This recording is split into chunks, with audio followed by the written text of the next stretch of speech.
Di Indonesia nih ya, masih ada juga orang yang seperti makhluk ini yang membela Israel yang terang-terangan membunuh bayi di Palestina. Kacau, kacau, kacau. Kenapa Indonesia tidak membuka hubungan dengan Israel? Karena Indonesia meyakini ini negara nggak legal atau ilegal, betul nggak? Karena Indonesia masih meyakini ini okupasi penjajahan. Bayangkan, mungkin sekarang ada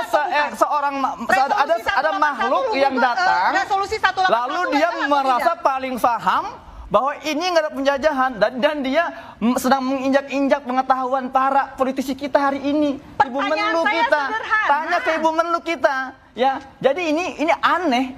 Sadarlah Mbak, Anda itu sedang ditertawakan oleh dunia. Anda itu dibawa ke situ bukan karena kita butuh informasi dari Anda, bukan. Kan semata-mata untuk membandingkan, ya, karena harus ada orang pro Israel. Karena nggak ada yang berani semua ke tembok dia, ya dia mengundang. Dan masalahnya Mbak ini merasa, oh saya spesial diundang terus. Jadi saya jadi prihatin jujur saja. Prihatin betul, apalagi kalau ditanya masalah sejarah ini ya. Mempersingkat sejarah panjang Israel karena... Kita tanyakan orang yang lama sekali tinggal di Gaza, Mas Hussein Gaza, langsung dijawab Mas.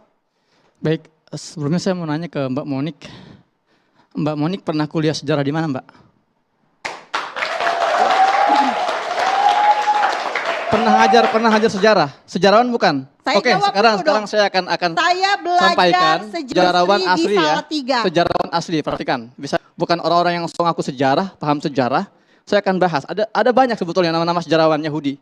Saya akan sebut dua aja. Dua sejarawan Yahudi, profesor. Dan apa narasi-narasinya? Pertama namanya Ilan Pape, profesor di Universitas Exeter. Apa dia bilang? Proyek Zionisme itu tidak pernah tentang hidup berdampingan, tapi tentang menyingkirkan penduduk asli atau ethnic cleansing. Kedua, dia bilang apa? Bicara tentang perdamaian sambil menduduki tanah orang lain adalah bentuk kemunafikan tertinggi.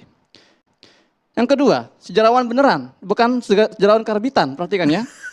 Shlomo Sen, silakan kalian cek di Google, Shlomo Sen namanya. Dia juga sejarawan Israel, profesor di Tel Aviv University. Apa dia bilang? Secara historis, tidak ada yang namanya bangsa Yahudi.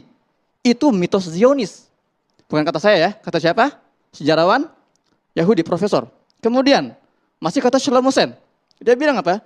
Zionisme modern menciptakan asal-usul mitologis untuk membenarkan perampasan tanah Palestina. Kata siapa? Sejarawan asli original. Tepuk tangan dulu buat Mbak Monik. Baik.